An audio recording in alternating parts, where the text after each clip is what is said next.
तो last lecture में हम लोग पढ़े थे सम ऑफ इनफाइनाइट टर्म से रिलेटेड कंसेप्ट, और उससे पहले पढ़े थे हम लोग सम ऑफ एन टर्म से रिलेटेड कंसेप्ट। तो देखिए, आपको जो जितने भी आप जीपी के कंसेप्ट पढ़े हो, अगर आप उसको उस लेक्चर वगैरह को पढ़ लिए होगे, अगर आप देख लिए हो तो आप इसको देख सकते हो। ये है आज जो हम लोग क्वेश्चन करने वाले हैं, वो जेई से रिलेटेड क्वेश्चन करने वाले हैं, जो कि आपको 2023, 21, 22 यानी पूछा गया है इधर। जितने भी क्वेश्चन जो 2020 के बाद पूछा गया है, क्योंकि ये लेटेस्ट पैटर्न के ऊपर जो क्वेश्चन पूछा जा रहा है, आपको ज़्यादा फोकस इसी के ऊपर करना चाहिए। क्योंकि ये जो क्वेश्चन होगा, जो आपको 24 के में जो क्वेश्चन पूछा जाएगा, लगभग इसी पैटर्न में पूछा जाएगा। तो इससे क्या होगा कि आपको एक पता चलेगा कि किस तरह से क्वेश्चन पूछा जा रहा है और कैसे हमें अप्रोच रखना चाहिए। तो इसका ये, जैसे कि फर्स्ट क्वेश्चन है, देखिए 23 का ही क्वेश्चन है। जैसे यहाँ पर बोला गया आपको कि A1, A2, A3 और ये दे रखा आपको इंक्रीजिंग पॉजिटिव नंबर। अब आपको यहाँ पर बोला क्या गया है, यहाँ बोला गया है कि sum of six and eight term is 2 and the product of third and fifth term is 1/9, और इसका वैल्यू पूछा गया है। यानी ये देखोगे तो ये 2023 का क्वेश्चन है, लेकिन इस क्वेश्चन को देखोगे तो ये क्वेश्चन बहुत हार्ड नहीं है। ये क्या है, easy to medium level question है, या फिर इजी भी क्वेश्चन कह सकते हो इसको, क्योंकि इसमें जो कंसेप्ट यूज किया गया है वो बहुत ही नॉर्मल कंसेप्ट है, जो कि हम लोग एनएच टर्म से रिलेटेड कंसेप्ट पढ़ते हैं। तो देखिए, अगर आप सभी लोग जब आप पढ़े होंगे जीपी, तो इसमें जो पहला जो कंसेप्ट पढ़े होंगे आप, that is Tn is equals to a into R to the power n minus 1। अगर आपको ये कंसेप्ट आता है तो मतलब ये क्वेश्चन बनेगा, नहीं बनने के सवाल ही नहीं है। तो देखिए, इस क्वेश्चन में क्या करना होगा आपको, बस इसी कंसेप्ट को ध्यान रखना है कि Tn इज इक्वल्स टू क्या होता है, a into R to the power n minus 1। जिस बच्चे को ये कंसेप्ट आता है, ये क्वेश्चन बनना चाहिए। अब इसमें क्वेश्चन में बोला क्या गया उसको हम लोग समझते हैं, और फिर हम लोग इस क्वेश्चन को सॉल्व करेंगे। तो देखिए, यहाँ बोला गया है क्या, सिक्स एंड एट टर्म का यहाँ पर क्या दे रखा है आपको, सम कितना दे रखा है, 2 दे रखा है, एंड प्रोडक्ट कितना दे रखा है, third and fifth term is 1/9। तो देखिए, जब आप इसको सॉल्व करेंगे तो थर्ड एंड फिफ्थ टर्म का प्रोडक्ट एंड सम दे रखा है 6, तो T6 plus T8 is equals to कितना हो जाएगा, ये हो जाएगा आपका 2। तो देखिए, Tn इज इक्वल्स टू कितना होता है, a into R to the power n minus 1, वेयर a is the first term, r common ratio, और n क्या है यहाँ पर, नंबर ऑफ टर्म्स है। तो आप यहाँ पर देख सकते हो कि अगर हम लोग इस वैल्यू को सब्स्टिट्यूट करेंगे तो T6 क्या मिलेगा आपको, a into R to the power 5 मिलेगा, क्योंकि 6 माइनस 1 कितना हो जाएगा, 5। अगर आप T8 देखोगे तो ये क्या मिलेगा आपको, a into R to the power 7 is equals to क्या हो जाएगा, 2। अब इसमें से हम लोग क्या कर सकते हैं, अगर आप देखो यहाँ से, तो a r to the power 5 का कॉमन ले सकते हो, into 1 plus R square is equals to कितना हो जाएगा, 2। तो ये क्या मिल गया आपको, इक्वेशन नंबर 1। नाउ इसके बाद सेकंड, इसमें क्या बोला गया आपको कि थर्ड एंड फिफ्थ टर्म का जो सम दे रखा है वो कितना दे रखा है आपको, 1/9 दे रखा है। थर्ड एंड फिफ्थ टर्म का सम 1/9 दिया है, प्रोडक्ट 1/9 दिया है। इसका मतलब क्या हो जाएगा, T3 इंटू T5 का वैल्यू कितना दिया आपको, 1/9। T3 कितना हो जाएगा, तो यहाँ से आप बोल सकते हो AR स्क्वायर, T5 कितना हो जाएगा, AR to the power 4 is equals to 1/9। देखिए, T3 कितना होता है, AR स्क्वायर, और T5 कितना हो जाएगा, AR टू द पावर 4। अगर आप फर्दर इसको देखते हो, ये क्या मिलेगा आपको, a square into R to the power 6 is equals to 1/9, जो कि यहाँ से आप देख सकते हो। तो देखिए, हमें क्या है कि जब भी आपको दो इस तरह के कंसेप्ट दिया रहेगा, तो आपको अप्रोच क्या रखना है कि आपको फर्स्ट टर्म और कॉमन रेशियो फाइंड करना पड़ेगा, फर्स्ट टर्म फाइंड करना पड़ेगा और कॉमन रेशियो फाइंड करना पड़ेगा। अब फर्स्ट टर्म कॉमन रेशियो के पास लिए हमारे पास क्या, दो इक्वेशन है, इसी दोनों को सॉल्व करके फर्स्ट टर्म हम लोग फाइंड कर सकते हैं, उसके बाद कॉमन रेशियो फाइंड कर सकते हैं, देन हम लोग इस वैल्यू को फाइंड कर सकते हैं क्या होगा। तो देखिए, अब a square R to the power 6 का वैल्यू कितना आ गया, 1/9 आ गया। तो यहाँ से आप क्या कर सकते हो, इसको लिख सकते हो AR³ का होल स्क्वायर इक्वल्स टू 1/9। तो देखिए, यहाँ से आप क्या बोल सकते हो, AR³ इज इक्वल्स टू क्या हो जाएगा आपका, यहाँ पर रूट अंडर 1/9, और रूट 1/9 का वैल्यू क्या हो जाएगा आपका, यहाँ पर प्लस माइनस 1/3। अब देखिए, यहाँ पर क्या बोला गया आपको, इंक्रीजिंग पॉजिटिव नंबर है। ये जो जीपी है वो क्या है, इंक्रीजिंग पॉजिटिव नंबर है। इसका मतलब ये जो -1/3 है, ये पॉसिबल नहीं है। तो यहाँ पर क्या मिलेगा आपको, AR³ का वैल्यू क्या लेंगे आप, 1/3 लेंगे। AR³ का वैल्यू कितना आ गया, 1/3 आ जाएगा। अब इसको हम लोगों को क्या करना है, सॉल्व करना है कि भाई किस तरह से सॉल्व होगा। तो देखिए, AR³ का वैल्यू कितना आ गया आपका, 1/3 आ गया। ये हमारा क्या बन गया, क्वेश्चन नंबर 2। ना इस इक्वेशन नंबर 2 को हम लोग क्या करने वाले हैं, इसमें सब्स्टिट्यूट करने वाले हैं। ठीक है, इसको आप इजिली सब्स्टिट्यूट कर सकते हो, या फिर आप चाहो तो इसको ऐसे भी लिख लो, a is equals to 1/3R³ है ना, ऐसे सब्स्टिट्यूट कर लो। तो a की वैल्यू कितना आ गया, 1/3R³। इस वैल्यू को आप क्या करो, इक्वेशन 1 में सब्स्टिट्यूट करो। तो देखिए, अगर आप इक्वेशन 1 में जब सब्स्टिट्यूट करेंगे तो क्या होगा, इक्वेशन 1 जो आपको दे रखा है, इक्वेशन 1 में आप सब्स्टिट्यूट करोगे तो आपको मिलेगा a फ्रॉम इक्वेशन 1 से a का वैल्यू कितना आ गया, 1/3R³ इनटू यहाँ पर मिलेगा आपको r to the power 5, 1/3R³ into r to the power 5 into 1 plus R square is equals to कितना आ गया, 2। तो यहाँ से आर क्यू से ये कैंसिल होकर के 2 मिलेगा आपको, तो ये हो जाएगा R square into 1 plus R square is equals to कितना आ जाएगा 6। अब यहाँ पर देखो जब आप इसको फर्दर सॉल्व करोगे तो आपको मिलेगा R square plus R to the power 4 is equals to 6, यानी R to the power 4 plus R square minus 6 is equals to क्या हो गया 0। अब इसे क्या करना पड़ेगा आपको, फैक्टर करना पड़ेगा। अब देखिए फैक्टर जो आप करेंगे तो R to the power 4 plus यहाँ पे क्या लिख सकते हो आप, R to the power 4 plus यहाँ पे क्या हो जाएगा, अगर आप ध्यान से देखोगे तो 3r square minus 2r square minus 6 is equals to 0। तो यहाँ पर मिलेगा आपको R square into R square plus 3 minus 2 common ले लोगे तो आपको मिलेगा R square plus 3 is equals to 0। तो ये मिल गया आपको। अब इसके बाद अगर आप फर्दर सॉल्व करते हो तो देखिए क्या आने वाला है। तो यहाँ से आप क्या देख सकते हो कि अगर हम लोग आर स्क्वायर माइनस 2 है ना इंटू क्या लिखते हैं R square plus 3 is equals to 0। तो देखिए यहाँ पर आप ध्यान रख सकते हो कि R square minus 2 equals to 0 होगा, तो आर स्क्वायर का वैल्यू क्या मिल जाएगा आपका 2। ये एक कंसेप्ट हो गया जो आर स्क्वायर का वैल्यू मिल गया, या फिर आर का वैल्यू बोल सकते हो √2, क्योंकि माइनस नहीं लेना है तो √2 आपका वैल्यू आ जाएगा। लेकिन ये जो आर स्क्वायर प्लस 3 है ये 0 नहीं हो सकता, क्योंकि आप ये जानते होगे कि आर का स्क्वायर है तो ये क्या होगा पॉजिटिव वैल्यू, प्लस 3 ये कभी 0 नहीं हो पाएगा, इसीलिए यहाँ पर हमें ये वैल्यू नहीं मिलेगा। आर स्क्वायर का वैल्यू क्या मिलेगा आपको 2 मिलेगा। अब देखिए आर स्क्वायर का वैल्यू मिल गया 2, यानी आर के वैल्यू अगर देखेंगे तो आप क्या ले लेंगे यहाँ से √2, ठीक है, माइनस नहीं लेना है क्योंकि आपको पॉजिटिव के बारे में बोला गया, पॉजिटिव नंबर कंसीडर करना है, तो आर की वैल्यू आप √2 ले सकते हो। अब इस r के वैल्यू को हम लोग क्या करेंगे, यूज करके हमें a निकालना है। तो देखिए इक्वेशन 2 से फ्रॉम 2 से क्या देख रहे हो आप कि a इज इक्वल्स टू क्या लिखा हुआ है 1/3r3। तो 3r3 का मतलब क्या हो जाएगा √2 का क्यूब, √2 का क्यूब कितना होता है 2√2, तो 2√2 का मतलब हो जाएगा आपका 1/6√2। ये कितना आ जाएगा आपका a का वैल्यू आ जाएगा। तो देखिए आपको मिल गया a का वैल्यू कितना मिल गया 1/6√2। अब हम लोग आ जाते हैं कि ये तो हो गया कि भाई हमारा r के वैल्यू और a के वैल्यू। अब हम लोग से जो क्वेश्चन पूछा गया है उसके ऊपर आएंगे। तो देखिए इसमें क्या बोला गया 6 into a2 plus a4 into a4 plus a6। तो इसको आप सॉल्व करने के लिए क्या करोगे कि इसको सॉल्व करना बहुत ही आसान है। अब इसमें जो आप कंसेप्ट लगाओगे वो क्या है 6 इंटू, देखिए a2 का मतलब क्या हो जाता है, आपको हम बताए थे tn इक्वल्स टू क्या होता है a into R to the power n-1। अच्छा tn को ही an भी कह सकते हैं, ठीक है, या nth टर्म कहते हैं। तो tn बोले an बोले ये सब एक ही बात है, ठीक है, इससे कोई अलग नहीं है, तो दोनों सेम तरह की चीजें हैं। तो यहाँ पर अगर आपको a2 बोला इसका मतलब t2 की बात कर रहा है, सेकंड टर्म की बात कर रहा है। तो सेकंड टर्म कितना हो जाएगा ar, अगर ar फोर्थ टर्म की बात किया गया तो क्या मिलेगा आपको ar क्यूब। अब यहाँ पर ये क्या है फोर्थ टर्म है तो क्या मिलेगा आपको ar क्यूब प्लस 6 टर्म बोला गया तो क्या हो जाएगा ar टू द पावर 5। अब यहाँ पर हम लोग क्या करने वाले हैं, जो हमारा वैल्यू है उसको हम लोग सब्स्टिट्यूट करने वाले हैं। तो देखिए जो कॉमन आएगा कॉमन ले लो, यहाँ से आप ar कॉमन ले लोगे तो 6 इंटू ar ये क्या मिलेगा आपको 1 प्लस आर स्क्वायर। यहाँ से आप क्या कर सकते हो ar क्यू कॉमन ले सकते हो, ar क्यू कॉमन लोगे तो आपको मिलेगा 1 प्लस आर स्क्वायर।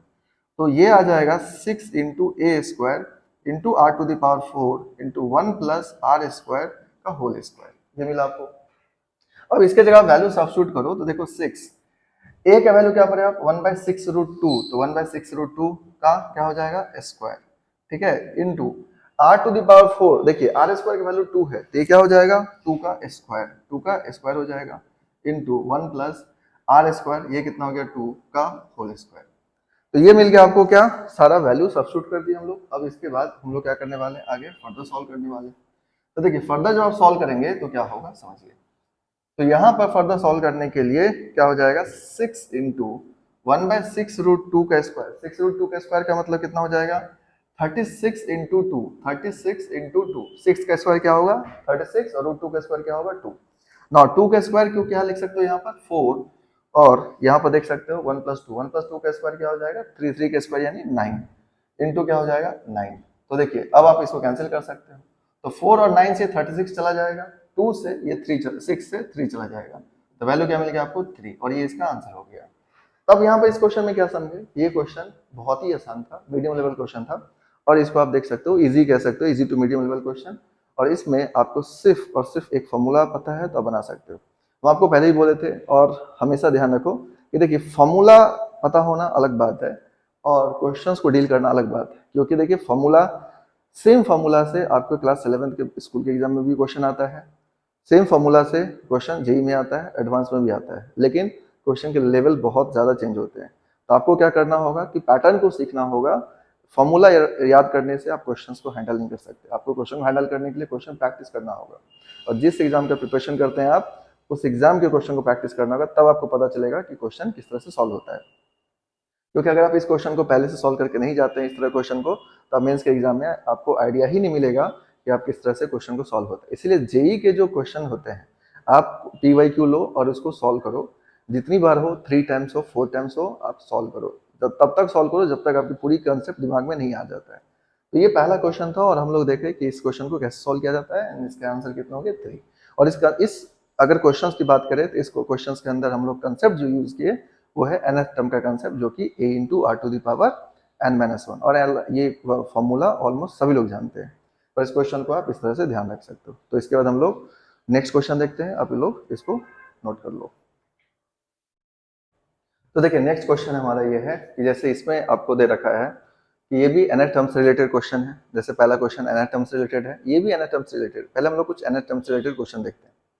तो यहाँ पर देखिए इसमें बोला गया है कि आपको A1 A2 A3 जो है इंक्रीजिंग जीपी है, और इसमें बोला गया कि A1 A3 A5 A7 का प्रोडक्ट कितना है? 1/1296।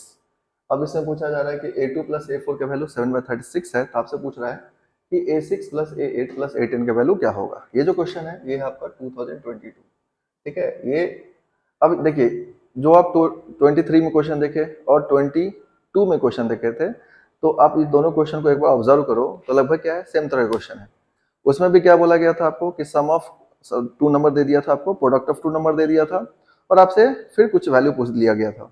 आप यहाँ पर देखो तो ऑलमोस्ट ये क्वेश्चन सेम है। जो बच्चे क्वेश्चन बना के गए होंगे उनको 2022 के 23 के क्वेश्चन करने में कोई दिक्कत नहीं रहा है, क्योंकि यहाँ पर देखिए उसी तरह कंसेप्ट है कि यहाँ पर भी कुछ टर्म्स का प्रोडक्ट दे रखा है एंड कुछ टर्म का सम दे रखा है, 2 टर्म का सम दे रखा है, और आपसे बोला जा रहा है कि A6 plus A8 plus A10 का वैल्यू बताओ क्या होगा। देखिए ये जो क्वेश्चन है ये क्या होगा, बहुत ही आसान क्वेश्चन हो जाएगा अगर आपको nth टर्म के रिलेटेड क्वेश्चन आप पहले से करके गए होगे तो यहाँ पर भी कंसेप्ट हम लोग वही लगाने वाले हैं, Tn is to A into R to the power n-1। अब यहाँ पर देखिए इसमें जो क्वेश्चन दे रखा है आपको A1 A3 A5 A7, तो ये निकालना तो बड़ा आसान है, क्योंकि आप जानते हो कि यहाँ पर जब आप सॉल्व करोगे इसको तो देखिए ये क्या आपका A1 A3 A5 A7, इसका वैल्यू कितना दिया आपको 1/1296। हमेशा ध्यान रखो A1 के लिए या A3 के लिए हम लोग क्या यूज करते हैं, nth टर्म, क्योंकि nth टर्म और an एक ही बात है। तो देखिए A1 के लिए हम लोग क्या लिख सकते हैं A, A3 को क्या लिख सकते हो आप AR स्क्वायर, A5 को क्या लिख सकते हो आप AR to the power 4, A7 को क्या लिख सकते हो आप AR to the power 6 is equal to कितना हो जाएगा 1/1296। ये आपका क्वेश्चन में दे रखा है ना, इस तरह से प्रोडक्ट कर सकते हो। नाउ अब यहाँ से देखिए अगर हम लोग इसको सॉल्व करेंगे तो क्या मिलेगा 1 2 3 and 4 A to the power 4, ये क्या मिलेगा आपको R टू द पावर कितना हो जाएगा 12, और इज इक्वल टू कितना दे दिया 1/1296। तो देखिए यहाँ पर हम लोग क्या लिख सकते हैं A इंटू आर क्यूब का होल पावर क्या हो जाएगा 4, ठीक है, क्योंकि R तो 12 है तो इसको आप लिख सकते हो आर क्यूब के पावर 4। ना यहाँ पर देखो अगर इसको 1/1296 है तो इसको हम लोग क्या लिख सकते हैं 6 के पावर 4, ठीक है। 6 के पावर 4 का वैल्यू देखोगे तो 1/1296 ही होता है, यानी या फिर ऐसे आप लिख लो इसको 1/6 का होल पावर 4, क्योंकि 1 के पावर 4 1 ही रहेगा।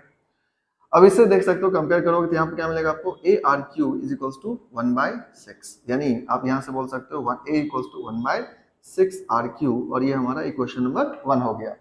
तो जो कि बहुत ही आसानी से आप देख सकते हो कि यहाँ पर इसको हम लोग लिख सकते हैं। अब इसमें नेक्स्ट क्या कंसेप्ट बोला गया आपको A2 प्लस A4 का वैल्यू कितना दिया आपको 7/36। A2 प्लस A4 का वैल्यू दिया है 7/36, तो 7/36 दिया है, तो A2 plus A4 is equal to दे दिया आपको 7/36। अब इसमें क्या लिखोगे आप, तो देखिए A2 का मतलब हो गया AR, A4 का मतलब हो गया ARQ इज इक्वल टू क्या हो गया 7/36, ये आ गया आपको। अब यहाँ से क्या कर सकते हो, कॉमन ले सकते हो। क्या कॉमन ले सकते हो, तो देखो AR आप कॉमन ले लो, आपको क्या मिल जाएगा यहाँ पर 1 plus R square is equal to 7/36। Now अब यहाँ पर देखिए A का वैल्यू कितना है 1/6 RQ, नाउ सब्स्टिट्यूट कर दो तो 1/6 RQ into R into 1 plus R square is equal to क्या मिलेगा आपको 7/36। नाउ 6 से आप कैंसिल कर सकते हो, तो 6 से 6 जाएगा और यहाँ पर एक R से R कैंसिल हो जाएगा, आपको मिलेगा 1 plus R square by R square equal to 7/6। तो आप क्या कर सकते हो क्रॉस मल्टीप्लीकेशन, जब आप इसको क्रॉस मल्टीप्लीकेशन करोगे तो आपको मिलेगा यहाँ पर 6R square is equals to 6 plus 6R square is equals to 7R square, ठीक है। यहाँ पर आपको क्या मिला 6 plus R 6r² is equal to क्या हो गया 7r²। नाउ अब यहाँ पर क्या लिख सकते हो आप, नेक्स्ट देखिए ये तो हो गया हमारा। अब इसके बाद यहाँ पर जब आप फर्दर सॉल्व करते हैं इसको तो क्या मिलेगा आपको 6 इज इक्वल्स टू यहाँ पर मिलेगा 7r² माइनस 6r², यानी r² का वैल्यू कितना आ जाएगा आपका 6। तो r² की वैल्यू 6 बोलो या r के वैल्यू आप √6 बोलो, क्योंकि पॉजिटिव नंबर यहाँ पर भी कंसीडर करना है तो r के वैल्यू आप √6 ले सकते हो। तो r² की वैल्यू 6 अगर सब्स्टिट्यूट करना होगा ये कर सकते हो, या r के वैल्यू जगह पर √6 आप सब्स्टिट्यूट कर सकते हो। ना अब यहाँ पर देखो नेक्स्ट हमें क्या फाइंड करना है, रेशियो आ गया। अब हमें क्या चाहिए फर्स्ट टर्म, जो लास्ट क्वेश्चन में आप देखे थे फर्स्ट टर्म और रेशियो चाहिए, तो हम लोग किसी का भी वैल्यू फाइंड कर सकते हैं। तो यहाँ पर a कितना दे रखा आपको, a is equal to 1/6√6r³। तो 6r³ के जगह पर आप सब्स्टिट्यूट कर लो तो ये क्या है हो जाएगा आपका 6 इंटू √6 का होल क्यूब। √6 का होल क्यूब मतलब क्या हो जाएगा 1/6 इंटू 6√6। 6√6 मतलब 1/36√6। तो देखिए a का वैल्यू आप गया आएगा कितना आ गया आपका 1/36√6 आ गया। ये जो वैल्यू आया ये किसका वैल्यू है, a का वैल्यू है। नाउ नेक्स्ट देखो तो यहाँ पर ये जो मिल गया आपको कि 1/36√6, तो ये a का वैल्यू मिल गया और r का वैल्यू मिल गया। अब इस क्वेश्चन में क्या बोला जा रहा है, इस क्वेश्चन में बोला जा रहा है आपको a6 a8 और a10 का वैल्यू कितना होगा। तो देखिए अगर हम लोग a6 a8 a10 निकाल रहे हैं तो a6 plus a8 plus a10, तो इसका वैल्यू कैसे फाइंड करोगे। तो देखो a6 की जगह क्या लिखोगे आप ar⁵, ठीक है। a8 की जगह पर क्या लिखोगे आप ar⁵, और a10 की जगह पर क्या लिखोगे आप ar⁵, है ना, सिंपल है। तो इसको बड़ा आसानी से आप लिख सकते हो। यहाँ पर आप देख सकते हो कि a6 a8 और a10 हम लोग फाइंड कर लिए यहाँ पर। अब इसके बाद क्या कर सकते हो आप, यहाँ पर अगर आप कॉमन ले लो, कॉमन क्या ले सकते हो ar⁵। अगर आप यहाँ पर r² ऑलरेडी है आपको तो इसका मतलब ar⁵ कॉमन ले लो तो यहाँ मिलेगा आपको 1 प्लस r² प्लस r⁴, यहाँ पर ये आ जाएगा। ना हम लोग क्या करने वाले हैं, सब्स्टिट्यूशन करने वाले हैं। सब्स्टिट्यूशन करोगे और आपके आंसर आएंगे। तो देखिए सब्स्टिट्यूशन कैसे करोगे आप, तो a के वैल्यू कितना 1/36√6, तो 36√6 इंटू r⁵। r⁵ का मतलब क्या हो जाएगा, आप यहाँ पर r² का होल स्क्वायर इंटू ये रख सकते हो या r की जगह √6 लिख सकते हो। इसको आप लिख सकते हो √6 के पावर 5 इंटू 1 प्लस, देखिए r² कितना आपके पास 6 है, ये हो जाएगा 6 प्लस ये हो जाएगा 6 का स्क्वायर, ठीक है, क्योंकि r⁴ है। तो r² की जगह पर आप सब्स्टिट्यूट करोगे तो क्या हो जाएगा 6 का स्क्वायर। नाउ फर्दर इसको सॉल्व करो तो आपको मिलेगा 36√6 इंटू, देखिए √6 के पावर 5 हो गया। √6 के पावर 5 को क्या लिख सकते हो आप 36√6 लिख सकते हो इंटू 1 प्लस 6 प्लस ये कितना हो गया 36। तो यहाँ से ये दोनों क्या हो गया कैंसिल आउट और आपका आंसर कितना आ जाएगा 43। तो 43 इज द राइट आंसर। तो देखिए यहाँ पर आप क्या देख रहे हैं, ये दोनों क्वेश्चन में आप अगर पैटर्न देखोगे तो कोई ज्यादा डिफरेंस नहीं है, और यही हो रहा है। अभी आप जितने भी ईयर इधर 3 to 4 ईयर के अंदर क्वेश्चन देखोगे तो क्वेश्चन क्या कहता है रिपीटिव मोड में जा रहा है। तो आपको पैटर्न को बस ध्यान रखना होगा, प्रैक्टिस करना होगा, और इस क्वेश्चन को जैसे आप देख सकते हो ये इसी तरह से आपको हो सकता है नेक्स्ट ईयर में क्वेश्चन पूछे 24 में कि कैसे सॉल्व करना है क्वेश्चन को। तो उसके लिए हम लोग ये ध्यान रख सकते हैं, ठीक है। तो इसके क्वेश्चन को आप अगर समझ गए हो तो आप नोट कर लो और फिर आपको नेक्स्ट क्वेश्चन देखते हैं हम लोग। तो देखिए नेक्स्ट क्वेश्चन यहाँ पर हम लिए है और इस क्वेश्चन को समझिए। इस क्वेश्चन में क्या दिया आपको, इस क्वेश्चन में बोला गया इन इंक्रीजिंग जिटिंग the sum of second and six term is 25/2 and product of third and fifth term is 25, then the sum of इतना। अब देखो ये क्वेश्चन है 2021 का। अब यहाँ से आप समझ सकते हो कि ये जो क्वेश्चन पूछा जा रहा है आप लोग को यहाँ पर कि क्या पूछा जा रहा है। तो इस क्वेश्चन में आप क्या देख रहे हो, यहाँ पर आप ये देख रहे हो कि जो क्वेश्चन है तो बेसिकली ये सब रिपीट हो रहा है। 21 में ये क्वेश्चन पूछा, हम आपको 23 से क्वेश्चन करवा रहे हैं। तो देखिए 21 में ये क्वेश्चन पूछा, फिर आप देखिए 22 में फिर से पूछा गया, फिर देखिए 23 में पूछा गया। यानी क्या समझे आप, अगर आप पैटर्न को ध्यान रखते हो तो आपके क्वेश्चन किस तरह से पूछा जा रहा है आप बड़ा आसानी से देख सकते हो, बना सकते हो। तो मतलब ये सभी क्वेश्चंस को, हालांकि ये क्वेश्चन आप डायरेक्टली खुद ही सॉल्व कर लोगे, है ना, फिर भी हम सॉल्व कर देते हैं आपको, लेकिन ये क्वेश्चंस पैटर्न को अगर देखते हो तो ये सभी क्वेश्चन सेम तरह के क्वेश्चन हैं। अब इस क्वेश्चन में भी क्या बोला गया आपको, देखिए इस क्वेश्चन सॉल्व करेंगे आप तो इसमें क्या बोला गया आपको कि in an increasing GP the sum of second and six term, the sum of second and six term is कितना दे रखा है आपको 25/2 दे रखा है। तो देखिए sum of second and six term यानी मतलब क्या हो गया कि a2 प्लस a6 का वैल्यू कितना दिया 25/2। अब ये भी किससे रिलेटेड है, nth टर्म से रिलेटेड है, और nth टर्म के क्वेश्चन को आप बड़ा आसानी से डील कर रहे हो। तो देखो A2 प्लस A6, A2 का वैल्यू क्या हो जाएगा, A2 वैल्यू हो जाएगा यहाँ पर AR, और A6 का वैल्यू क्या हो जाएगा AR to the power 5 is equal to 25/2। यहाँ पर आप ये देख सकते हो। नाउ अब यहाँ से क्या कर सकते हो, आप AR कॉमन ले सकते हो, तो ये मिलेगा आपको 1 plus R to the power 4 is equals to, ये कितना आ जाएगा आपका 25/2। ये हो गया एक बात जो आप ध्यान रख सकते हो, ठीक है। ये आ गया AR into 1 plus R power 4 is equals to कितना हो गया 25/2। नाउ आपको बोला गया है then the third and fifth term is 25। Third and fifth term का वैल्यू कितना दिया है 25 दिया है। Product of third and fifth term, तो product of third and fifth term यहाँ से देख सकते हो, इसका प्रोडक्ट की बात किया गया। प्रोडक्ट कितना है, product of third and fifth term कितना दिया आपको, तो देखिए T3 into T5 is equal to कितना दिया है 25। ये थर्ड एंड फिफ्थ टर्म का प्रोडक्ट दे रखा है। और थर्ड टर्म कितना हो जाएगा, ये हो जाएगा AR स्क्वायर। फिफ्थ टर्म कितना हो जाएगा AR to the power 4 is equal to कितना हो गया 25। अब यहाँ से देखो इससे आप क्या लिख सकते हो, A square into R to the power 6 equal to 25, और ये मिलेगा आपको ARQ का होल स्क्वायर इक्वल टू 25। यानी ARQ का वैल्यू क्या मिलेगा आपको प्लस माइनस 5, लेकिन माइनस नहीं लेना है क्योंकि यहाँ पर भी आपको क्या बोला इंक्रीजिंग जीपी, तो आप यहाँ पर ARQ इज इक्वल टू क्या लिख सकते हो 5। ये हो गया आपका सेकंड बार। या फिर आप यहाँ से एक और काम कर सकते हो कि A इज इक्वल टू लिख सकते हो 5/RQ, ठीक है। और ये हो गया आपका इक्वेशन नंबर 2। तो क्या देखे, देखिए आप पैटर्न देखे, दोनों क्वेश्चन, तीसरे क्वेश्चन में भी आपको सेम ही तरह से हम सॉल्व कर रहे हैं। तो अब किसी एक कंसेप्ट को ध्यान रख लोगे, आपसे क्वेश्चन बन जाएगा। तो A इक्वल टू कितना हो गया 5/RQ। अब इस वैल्यू को क्या करने वाला हम यहाँ पर सब्स्टिट्यूट करेंगे। अब यहाँ पर सब्स्टिट्यूट करेंगे तो देखिए क्या मिलेगा आपको, जब आप इसको सब्स्टिट्यूट करोगे तो ये हो जाएगा कि यहाँ पर A इंटू A की जगह पर आ जाएगा 5/RQ, ठीक है, इंटू R, इंटू क्या मिला आपको 1 plus R to the power 4 is equal to कितना है 25/2। ये इक्वेशन नंबर 1 से हम लोग सॉल्व कर रहे हैं। तो देखिए एक R से R क्या हो जाएगा आपका कैंसिल आउट, तो यानी आ जाएगा 5/R square into 1 plus R to the power 4 is equal to कितना हो गया 25/2। ना इसको आप क्या कर सकते हो, कैंसिल आउट कर सकते हो। तो जब आप कैंसिल करोगे तो 5 से कितने टाइम जाएगा ये 5 टाइम्स, यानी 1 plus R to the power 4 by R square equal to क्या मिला आपको 5/2। क्रॉस मल्टीप्लीकेशन कर दो। जब आप क्रॉस मल्टीप्लीकेशन करोगे तो आपको मिलेगा 2 प्लस 2R के power 4 is equal to 5R square. अब यहाँ पर देखो ये क्या मिलेगा आपका 2R to the power 4 minus of 5R square plus 2 is equal to क्या हो जाएगा 0। ये क्या है, आप इसे फैक्टर में ब्रेक कर सकते हो। तो ये मिलेगा आपको 2R to the power 4 minus of 4R square minus of R square plus 2 is equal to 0। यहाँ पे ये मिल गया आपको। नाउ फर्दर इसको आप सॉल्व करते हो तो देखो क्या होगा। जब इसको फर्दर सॉल्व करोगे तो क्या मिलेगा आपको 2R स्क्वायर, आप यहाँ से कॉमन ले सकते हो, तो आपको मिल जाएगा यहाँ पर क्या क्या मिलने वाला है भाई। तो देखिए 2R स्क्वायर माइनस, यहाँ पर R स्क्वायर कॉमन ले लोगे तो 2R स्क्वायर माइनस 1 इंटू ये हो जाएगा आपका R स्क्वायर माइनस 2, ठीक है, R स्क्वायर माइनस 2 मिलेगा इज इक्वल टू क्या हो जाएगा आपका ये 0। तो 2R स्क्वायर माइनस 1 इज और इंटू क्या मिला आपको R स्क्वायर माइनस 2। तो यहाँ पर अब हम लोग क्या करने वाले हैं कि इसको इक्वेट करेंगे 0 से।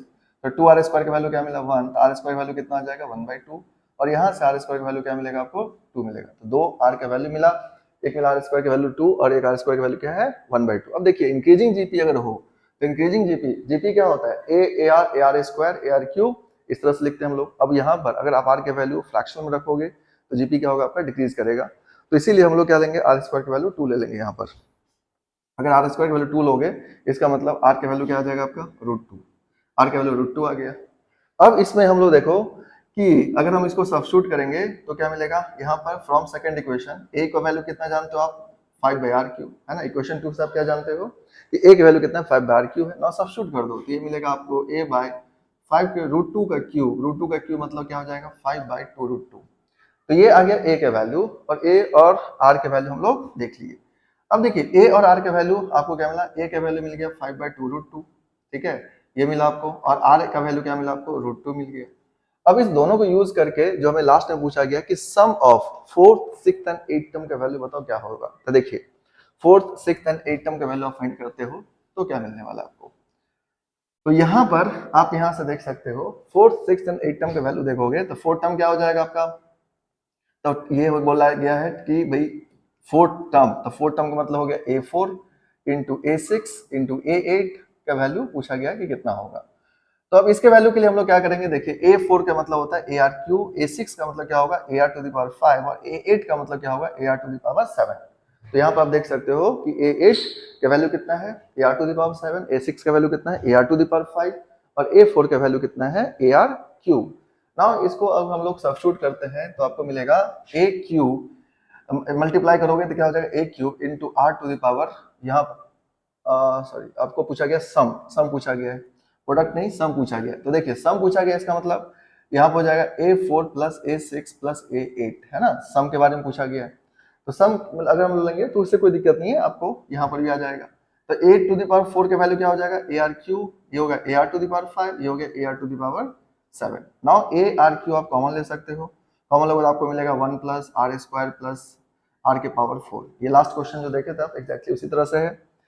नाउ आप इसमें सब्स्टिट्यूशन कर दो तो A का वैल्यू कितना आपके पास 5/2√2, 5/2√2 आ गया। R का वैल्यू कितना √2, तो यानी √2 का cube into 1 plus R square की जगह 2 आ जाएगा, R4 की जगह आ जाएगा 2 का स्क्वायर। ना इसको फर्दर सॉल्व करोगे तो देखिए 5/2√2 इंटू √2 का क्यूब क्या होता है 2√2 इंटू 1, ये कितना मिलेगा आपको 4 प्लस 2 प्लस 1 हो गया 7, 2√2 से 2√2 गया, 5 इंटू 7 कितना हो जाएगा 35, और ये इसका आंसर हो जाएगा। अब यहाँ पे क्या सीखे, इस 3 क्वेश्चन की हम आपको नेट टर्म से रिलेटेड, हम आपको बस इस क्वेश्चन को इसलिए सॉल्व किए क्योंकि आपको दिखाना चाह रहे थे कि आप देख सकते हो कि क्वेश्चंस किस तरह से रिपीट हो रहा है, ठीक है। और अगर आप PYQ करते हो तो आपके लिए कितना इफेक्टिव होगा, ठीक है। कोई भी आप PYQ ले सकते हो किसी पब्लिकेशन का, आप उसको यूज करो और उसको सॉल्व करो, ठीक है।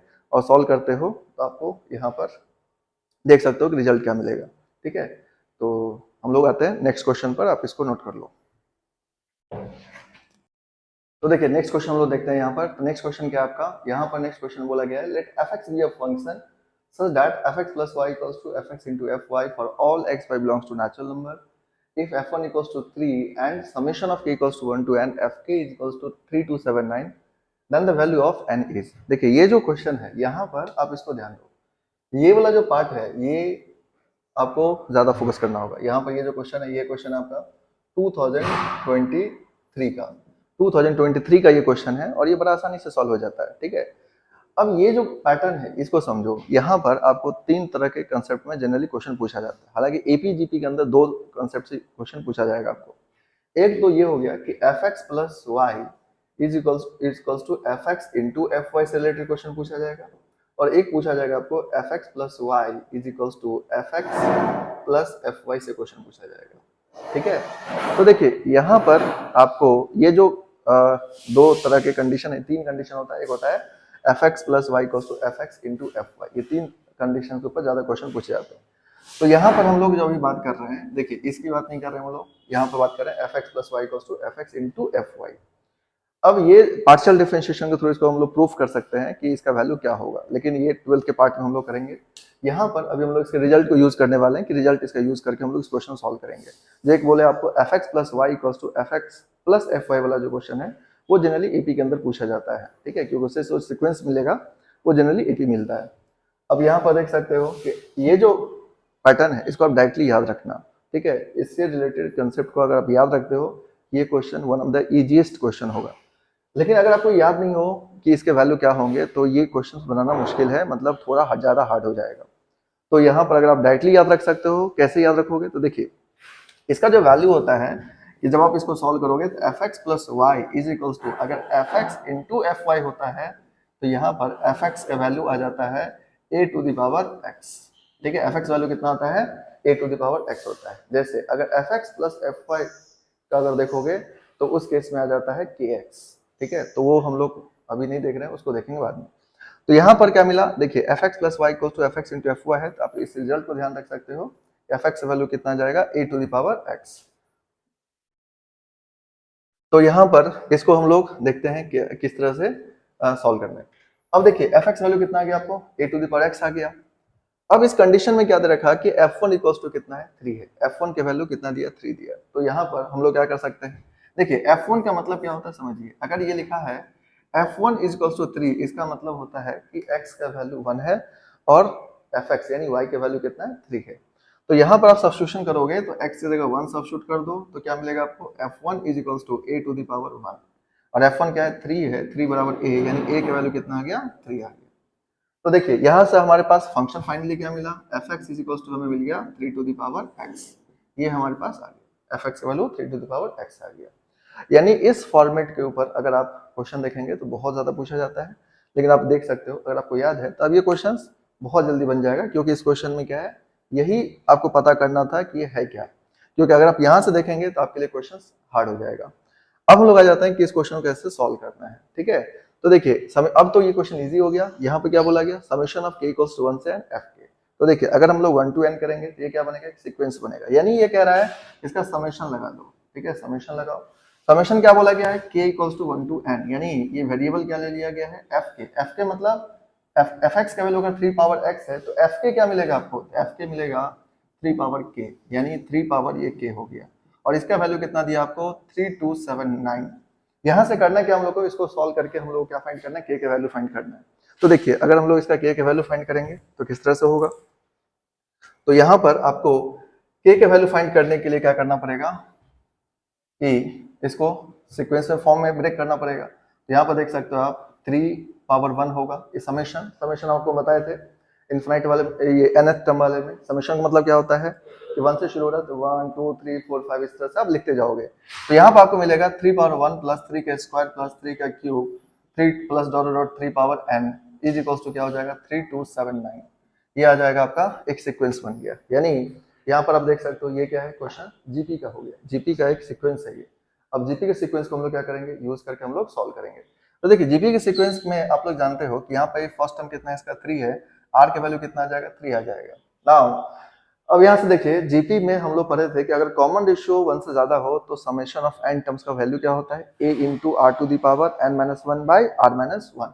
यानी आप यहाँ पर क्या यूज कर सकते हो, a into R to the power n minus 1 by R minus 1, ये वाला फॉर्मूला हम लोग यूज कर सकते हैं। इसको यूज करके हम लोग क्या कर सकते हैं, यहाँ पर हम लोग सॉल्व कर सकते हैं। तो देखिए a का वैल्यू कितना हो 3 into 3 to the power n minus 1 by 3 minus 1 is equal to क्या मिलेगा आपको 3279, ये आ गया ना। इसको आप यहाँ से क्या कर सकते हो कि अगर कैंसिल कर सकते हो थोड़े बहुत, तो देखिए 3 to the power n minus 1 by 2 is equal to इस 3 से इसको कैंसिल कर लो। 3 से इसको क्या कर सकते हो आप, कैंसिल करोगे, 3 से कैंसिल करोगे तो क्या मिलेगा आपको, यहाँ पर आ जाएगा 3 और ये मिलेगा आपको 9 और ये हो गया 1 1093। ठीक है 1093 आ गया। यानी यहाँ पर अगर हम लोग इसके आगे और सॉल्व करते हैं तो ये क्या मिला आपको 3 to the power n minus 1 is equals to 2 से इसको मल्टीप्लाई करो। 2 से जब इसको मल्टीप्लाई करोगे तो आपको मिलेगा 2 3 जा 6 एंड 2 9 जा 18 and this one is 2 2186। now 3 to the power n equals to कितना होगा 2186 plus 1 यानी 3 to the power n equals to आ जाएगा 2187। तो 3 to the power n का वैल्यू कितना मिला आपको 2187 मिल गया। अब यहाँ पर देख सकते हो कि 3 to the power n 2187 क्या है, 3 के मल्टीपल में आता है। और आप जानते होंगे 3 के पावर इसको क्या लिख सकते हैं हम लोग 7 लिख सकते हैं। 2187 को क्या लिख सकते हो आप 3 to the power 7 लिख सकते हो। तो यहाँ से देखोगे तो n के वैल्यू क्या मिल गया आपको 7। अब बताओ ये क्वेश्चन क्या है, इजीएस्ट क्वेश्चन, बहुत इजी क्वेश्चन है अगर आपको इसके कंसेप्ट के बारे में पता है। अगर आपको नहीं पता है ये क्वेश्चंस ऑलमोस्ट नहीं बनेगा एग्जाम के अंदर, तो पहली बार देखोगे तो बिल्कुल नहीं बनेगा आपसे। तो आपको क्या करना है कि इसमें 3 कंसेप्ट बताया आपको, तीनों का आप ध्यान रख लेना। F X plus Y equals to F X plus F Y, F X plus Y equals to F X into F Y और F X plus Y equals to F X by F Y. इस 3 concept के ऊपर कहीं न कहीं बहुत जगह question पूछा जाता है। ये क्वेश्चन आपको फंक्शन में भी पूछा जाएगा, एपीजीपी के अंदर पूछ दिया जाता है। तो कई जगह ये क्वेश्चन आपसे पूछा जा सकता है और आप इसको अगर याद रखते हो तो बहुत जगह यूज पड़ेगा। ये हम आपको किसी लेक्चर में प्रूफ करके भी दिखा देंगे कि किस तरह से इसको ये a के पावर x का वैल्यू कैसे आता है। थोड़े से पार्सल इसका डिफरेंशिएशन का यूज होता है इसके अंदर। इसी तरह से तीनों कंसेप्ट का यूज रखो, खास करके जो हम लोग अभी यूज किए तो उसको जरूर याद रखना, ये सबसे ज्यादा पूछा जाता है। एंड जो लास्ट वाला बताए थे आपको कि F X plus Y equals to F X plus F Y, तो उसमें हम लोग क्या करते हैं, यानी यहाँ पर प्लस आ जाएगा तो उसका वैल्यू हो जाता है के एक्स प्लस सी होता है बेसिकली। तो यानी आप उसको सी को अगर फाइंड कर ले तो सी 0 आ जाएगा, तो एफ एक्स वैल्यू क्या मिलेगा आपको के एक्स मिलेगा। तो यहाँ पर हम लोग क्या देखें, ये जो क्वेश्चन है इस क्वेश्चन को सॉल्व करना क्या है, आसान है और ये आप अगर ध्यान रखते हो तो आपके लिए बेनिफिशियल रहेगा। तो आप इसको नोट कर लो, फिर आप देखते हैं नेक्स्ट क्वेश्चन को। तो देखिए नेक्स्ट क्वेश्चन देखते हैं हम लोग। यहाँ पर ये जो क्वेश्चन है इसमें क्या दिया आपको कि A Q B Q and C Q are in AP and log इतना दे रखा है, जीपी में दे रखा आपको। अब इसमें बोला जा रहा है कि फर्स्ट 20 टर्म्स में भी एंड ये दे रखा आपको। देखिए ये क्वेश्चन बहुत ही आसान क्वेश्चन है, लेकिन इसमें क्या है कि आपको ए बी सी एंड इस तरह की चीजें दे करके ये क्वेश्चन को थोड़ा सा हट कर दिया गया। लेकिन ये क्वेश्चन बहुत ही ज्यादा इजी है। यहाँ पर देखोगे तो ए बी सी आपको देख करके कई बच्चे छोड़ देते इस क्वेश्चन को, लेकिन आप सॉल्व करोगे तो क्वेश्चन बन जाएगा। अब देखिए इस क्वेश्चन को कैसे सॉल्व करोगे, यहाँ पर इस क्वेश्चन को सॉल्व करोगे तो इसके लिए क्या करना पड़ेगा आपको कि अब यहाँ पर सबसे पहले इस रिलेशन को यूज करो। तो देखिए यहाँ पर हमारा क्या यूज होने वाला है, ये क्वेश्चन है 2023 का और 23 का ये क्वेश्चन है, इसको आप सॉल्व करोगे इस तरह से सॉल्व करोगे। तो देखिए यहाँ पर A Q B Q and C Q are in AP and log इतना इतना दे रखा है, तो हम लोग पहले यूज करते हैं एपी का कंडीशन। इसमें बोला गया कि A Q B Q and C Q are in AP. तो देखिए अगर ये एपी में है तो क्या होगा, इसका कॉमन डिफरेंस सेम होगा। अगर आप अर्थमेटिक मीन का कंसेप्ट जानते होगे तो अर्थमेटिक मीन का कंसेप्ट लगा सकते हो। एंड अर्थमेटिक मीन का कंसेप्ट क्या होता है, अर्थमेटिक मीन के कंसेप्ट को आप अगर यूज करते हो तो यहाँ पर क्या कर सकते हो, आप लिख सकते हो B cube is equals to A Q plus C Q, ठीक है, ये 2bq equals to aq plus cq, यानी आप पढ़े होगे कॉमन डिफरेंस क्या होता है, सेम होता है। अर्थमेटिक मीन वाला कंसेप्ट यूज करो तो यहाँ से आपको ये क्वेश्चन नंबर 1 मिल जाएगा ना। दूसरा कंसेप्ट क्या यूज करना है इसमें, देखिए यहाँ पर दिया आपको log b base a log a base c and ये सारा चीज दे रखा है, तो यहाँ पे क्या हो जाएगा log b base a log a base c और log c बेस b, ये क्या दिया आपको r इन gp। अब ये दे दिया है gp में, अगर ये जीपी में दिया है तो आप जानते हो जीपी का क्या होता है, कॉमन रेशियो सेम होता है। यानी अगर आप पढ़े होगे कि एबीसी अगर जीपी में है, एबीसी अगर जीपी में है तो क्या होता है एबीसी आर इन जीपी। इसका मतलब है कि इसका अगर कॉमन रेशियो देखोगे तो सेम होना चाहिए, मतलब B by A is equals to क्या होता है सी बाई बी, और यहाँ से देखे होगे बी स्क्वायर इक्वल्स टू क्या होता है ए सी, दैट इज ज्योमेट्रिक मीन। तो उसी कंसेप्ट को हम यहाँ पर भी यूज कर सकते हैं। तो देखिए अगर आप इसको यूज करोगे तो क्या मिलेगा आपको, यहाँ पर मिल जाएगा log of a base c का स्क्वायर इज इक्वल्स टू क्या हो जाएगा log of c base b into log of b base a। अब ये कंसेप्ट यूज हुआ, तो देखिए हम लोग अब इसको क्या करने वाले, ब्रेक करेंगे। जब आप ब्रेक करोगे तो क्या मिलेगा आपको log a by log c का होल स्क्वायर। ये log का प्रॉपर्टी है जो आप यूज कर सकते हो, क्योंकि देखिए log का थोड़ा बेसिक नॉलेज तो आपको होना चाहिए, क्योंकि इस क्वेश्चन को सॉल्व करने के लिए ये बहुत ही बेसिक है। और नहीं पता आपको तो आप ये ध्यान रख सकते हो कि अगर log a बेस c लिखा हुआ हो तो आप इसको क्या लिख सकते हो, log a by log c लिख सकते हो ना। log c बेस b लिखा हुआ है तो इसको आप क्या लिख सकते हो, यहाँ पर लिख सकते हो log c by log b into क्या हो जाएगा log b by log a, ठीक है। ये log का बहुत बेसिक प्रॉपर्टी आप यूज कर सकते हो ना। यहाँ से देखो इसमें क्या होगा, log b से log b क्या होगा आपका कैंसिल आउट। अब यहाँ पर हम लोग क्या देख सकते हैं, log a का बाय log c का whole square is equals to क्या हो जाएगा log c by log a। ना इसको क्रॉस मल्टीप्लिकेशन करो, देखो यहाँ पर log a का स्क्वायर है तो कितना हो जाएगा आपका ये log a का क्यूब हो जाएगा, ठीक है, इक्वल्स टू क्या हो जाएगा log c का क्यूब हो जाएगा। ना पावर सेम है तो बेस को आप सेम कर सकते हो, तो यहाँ से लिख सकते हो log a is equals to log c और फाइनली आप क्या बोल सकते हो a equals to c। a equals to क्या हो गया c हो गया। अब आप सोच रहे हो कि ये सब हम लोग कर क्यों रहे हैं, देखिए ये कंडीशन दे ही क्यों रखा है, वो इसलिए दे रखा है क्योंकि वो यहाँ पर ये चाहता है कि आप एबीसी में एक रिलेशन फाइंड करो। क्योंकि यहाँ पर देखो क्या दिया है, फर्स्ट 20 टर्म्स का सम दे रखा है, जिसका फर्स्ट टर्म देखो कितना ये दे रखा है एंड सेकंड टर्म ये दे रखा है, और पूछ रहा है एबीसी की वैल्यू। एबीसी की वैल्यू आपको निकालने के लिए एबीसी में रिलेशन होना चाहिए, तभी आप एबीसी फाइंड कर पाओगे, नहीं तो आप इस क्वेश्चन को फाइंड नहीं कर सकते। तो देखिए बहुत ही आसानी से आपको पहले क्या करना होगा, एबीसी का ये रिलेशन फाइंड करना पड़ेगा। और रिलेशन फाइंड करने के लिए आप क्या कर सकते हो, ये दोनों कंडीशन को यूज करो। नाउ एक रिलेशन मिला आपको कि a के वैल्यू c के इक्वल है। अब इसके बाद हम लोग को यहाँ पे ये देखना होगा कि देखिए जो इक्वेशन 1 है, इक्वेशन 1 को हम यूज करते हैं। अगर यहाँ पर इक्वेशन 1 को यूज करोगे तो क्या मिलेगा आपको, देखिए 2bq इज इक्वल्स टू क्या लिख सकते हो aq प्लस aq। यहाँ से क्या मिला आपको 2bq इक्वल्स टू 2aq, है ना, क्योंकि देखिए a इक्वल्स टू c है तो हम लोग क्या कर सकते हैं c के जगह पर a सब्स्टिट्यूट कर सकते हैं। तो 2 से 2 कैंसिल हुआ, B cube is equals to क्या हो गया ए क्यूब। यहाँ से क्या बोल सकते हो आप, बी के वैल्यू क्या आ गया ए। अब यहाँ पर बी के वैल्यू आपको ए मिल गया। नाउ अब बी के वैल्यू अगर ए आ गया तो हम लोग क्या देख सकते हैं कि देखिए ए के वैल्यू सी वहां से मिला था आपको, बी के वैल्यू ए यहाँ से मिला। इसका मतलब अगर हम लोग फाइनली इस दोनों को कंपेयर करें तो आप क्या बोल सकते हो, यहाँ बोल सकते हो कि A is equals to B is equals to क्या है ये सी है। अब इसी रिलेशन को फाइंड करने के लिए दो कंसेप्ट दे रखा था, जो आपको यूज करके क्या करना था कि ए बी सी के बीच में एक रिलेशन फाइंड करना था, और रिलेशन आपका इस तरह से आ जाएगा। अब देखिए यहाँ पर हम लोग क्या करते हैं कि जो सम ऑफ एन टर्म्स का जो कंसेप्ट होता है एपी के लिए वो यूज करेंगे। तो देखिए सम ऑफ क्या बोला गया आपको, sum of first 20 terms of AP, sum of first 20 terms. इसका मतलब क्या हो जाएगा भाई, देखिए सम ऑफ एन टर्म्स क्या होता है, सम ऑफ एन टर्म्स होता है n by 2 into 2a plus n minus 1 into D. ये सम ऑफ एन टर्म्स का फॉर्मूला है। अब यहाँ पर हम लोग क्या करेंगे, ये यूज करेंगे। बहुत ही बेसिक फॉर्मूला है सम ऑफ एन टर्म्स का। तो देखिए सम ऑफ एन टर्म्स का जो बेसिक फॉर्मूला है इसको यूज करोगे तो सम ऑफ 20 टर्म्स इक्वल्स टू क्या हो जाएगा 20/2। क्या हो जाएगा 20/2 इंटू 2a। 2a की जगह पर यहाँ पर देखिए क्या है, तो हम लोग को क्या निकालना है फर्स्ट टर्म। अब ये फर्स्ट टर्म हमें निकालना होगा तो निकाल लेंगे, और ये कितना हो जाएगा आपका ये 19d। इसका वैल्यू कितना दे रखा है आपको -444। ये हमें लोग को सॉल्व करना है। अब देखिए इसके अंदर हमें क्या चाहिए, a चाहिए और d चाहिए। इसने क्या दे रखा है, फर्स्ट टर्म का वैल्यू दिया है a + 4b + c, and common difference कितना दे रखा है आपको a - 8b + c = 10। तो देखिए ये जो रिलेशन दे रखा है इस रिलेशन को यूज करके हम लोग क्या निकालने वाले फर्स्ट टर्म। तो देखिए फर्स्ट टर्म क्या है इसका, तो फर्स्ट टर्म बड़ा आसानी से आ जाएगा। क्या दिया आपको a + 4b + c = 3। Now put कर दो। तो देखिए आप तीनों वेरिएबल को एक वेरिएबल में लेके आओ, या तो आप तीनों की जगह पे a सब्स्टिट्यूट करो, या b सब्स्टिट्यूट करो, या c सब्स्टिट्यूट करो। आप इंडिपेंडेंट हो, इसमें कोई सोचने की जरूरत नहीं है, कोई टेंशन लेने की जरूरत नहीं है। आप कोई भी एक वैल्यू को करके देख सकते हो।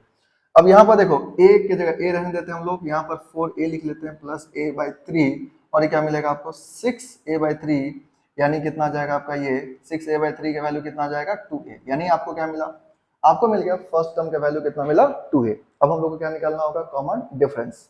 तो देखिए कॉमन डिफरेंस के लिए क्या दिया, यहाँ पर कॉमन डिफरेंस के लिए कंडीशन दिया है कि a - 8b + c = a - 8b + c/10 दिया है। नाउ a की जगह पर सब्स्टिट्यूट करो, a - 8a + a/10, यानी कितना आ जाएगा -6a/10। 6a/10 का मतलब क्या हो जाएगा -3a/5। ये मिला आपको, क्योंकि 2 3 = 6, 2 5 = 10, तो क्या मिला आपको -3a/5। तो देखिए यहाँ पर क्या किया हम लोग, ये जो दे रखा था ये फर्स्ट टर्म और कॉमन डिफरेंस को थोड़ा आसान कर लिए, ताकि हमारे लिए यहाँ पर सॉल्व करना इजी हो जाए। अब एक बार जो ध्यान रखना आप लोग, अगर फर्स्ट टर्म को a में लिखे हो तो कॉमन डिफरेंस को भी a में लिखना। अगर आप फर्स्ट टर्म को b में लिखोगे कॉमन डिफरेंस को b में लिखो। अगर आप c में लिखोगे दोनों को c में लिखो। अगर अलग अलग लिखोगे तो गलत हो जाएगा आपका। अब यहाँ पर देखिए सॉल्व करते हैं हम लोग। तो 10 2 इंटू फर्स्ट टर्म कितना है इसका, तो फर्स्ट टर्म इसका है 2a, तो ये हो जाएगा 2 into 2a + 19 d। Common difference कितना है इसका -3a/5, -3a/5 यहाँ पर सब्स्टिट्यूट कर दो, ये मिला -444 आपको दे रखा है ना। इसको फर्दर सॉल्व करते हो तो क्या मिलेगा आपको, देखिए ये हो जाएगा 10, ये हो जाएगा आपका 4a। अच्छा यहाँ पर जो a है ये अलग है, ये जो फर्स्ट टर्म आया वो 2a है, तो यहाँ पर फर्स्ट टर्म a है तो इसकी जगह 2a सब्स्टिट्यूट करोगे आप। ना यहाँ पर क्या हो जाएगा -57a/5। ना इसको फर्दर सॉल्व कर दो। अगर आप फर्दर इसको सॉल्व करोगे तो यहाँ पर देखिए क्या मिल जाएगा आपको, तो यहाँ पर आपको मिल जाएगा कि 10 into 20a -57a/5 is equals to कितना हो जाएगा -444।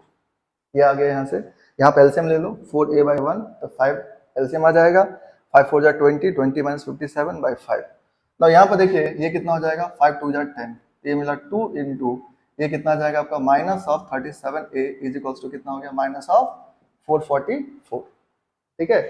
अब आप यहाँ पर देख सकते हो ये वैल्यू जो आया 2 इंटू -37a इक्वल्स टू -444। तो इसको हम लोग क्या कर सकते हैं, माइनस माइनस कैंसिल कर सकते हैं। 37 इंटू 4 कितना हो जाएगा 74a इज इक्वल्स टू कितना मिलेगा आपको 444।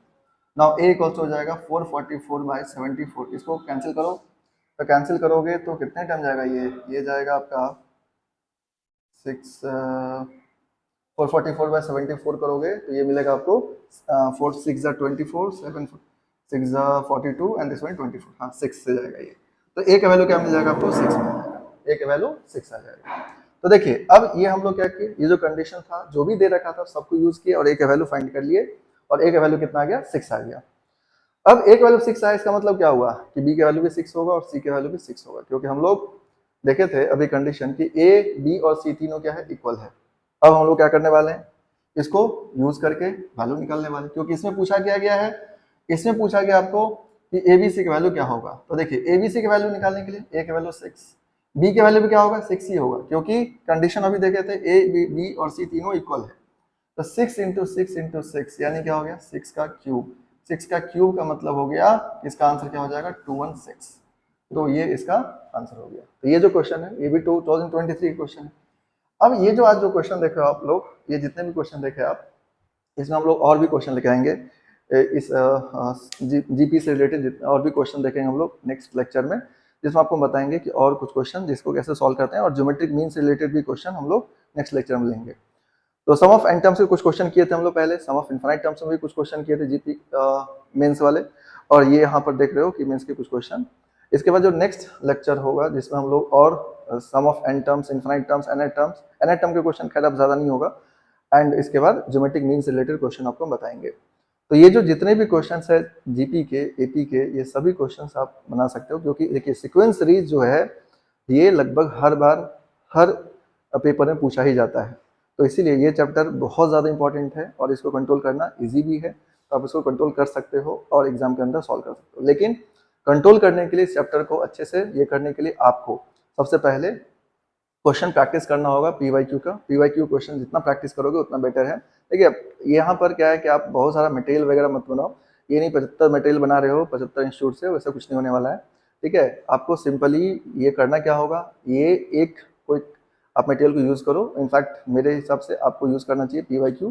पीवाईक्यू का जितनी बार सॉल्व कर सकते हो उतना बेटर है, और उसको सॉल्व करोगे तो आपको ज़्यादा इफेक्टिव मैनर में आपका आउटपुट बढ़ेगा और आप ज़्यादा समझ पाओगे कि क्वेश्चन के पैटर्न को समझो। क्योंकि क्वेश्चन को पैटर्न को नहीं देखेंगे आप तो आप क्वेश्चन एग्जाम के अंदर हैंडल नहीं कर पाएंगे। आप बहुत चीज़ पढ़ के जाते हैं बहुत लोग, लेकिन सॉल्व नहीं कर पाते एग्जाम के अंदर, क्योंकि उनको कोई फिक्स माइंडसेट नहीं है कि हमें किस तरह के क्वेश्चन को कैसे हैंडल करना चाहिए। तो आपको ध्यान रखना होगा कि देखिए हर एक क्वेश्चन को आप देखो, उससे रिलेटेड किस तरह से क्वेश्चन और पूछा गया उसको देखो, और उस सभी के लिए एक माइंडसेट से रखो कि हम इस तरह के क्वेश्चन को ऐसे ही सॉल्व करेंगे। क्योंकि देखिए एग्जाम में के अंदर आपको बहुत प्रेशर होता है, तो वहाँ पर आपको पैटर्न बहुत मैटर करता है कि हम कितने तरह के पैटर्न के ऊपर क्वेश्चंस देखे हैं, उसको कैसे सॉल्व करना, और उसको बार बार अभी आप प्रैक्टिस करो। जितना प्रैक्टिस करोगे उतना बेटर रहेगा। आपको मिलते हैं नेक्स्ट लेक्चर में, जिसमें आपको बताएंगे और ज्योमेट्रिक मीन से रिलेटेड क्वेश्चन, जो कि बहुत ज़्यादा पूछा जाता है, बहुत इंपॉर्टेंट भी है, और इससे सम उससे रिलेटेड कुछ क्वेश्चन और करेंगे हम लोग।